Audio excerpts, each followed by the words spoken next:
বেলেটি পাটা আর মরিচ ভর্তা। বাবা আপনি তোজা খাবেন না? খাইছেন?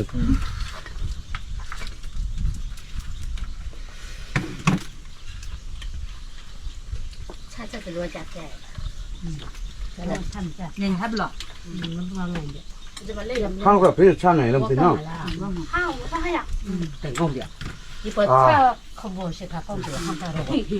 সবাই গল্প করে ভাত খাচ্ছে।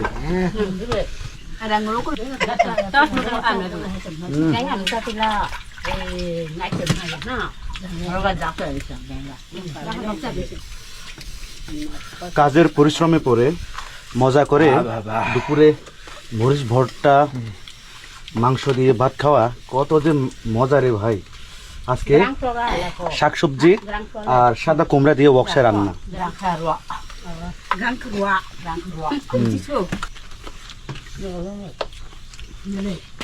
ওকে আমরা খাইতে থাকি তাইলে।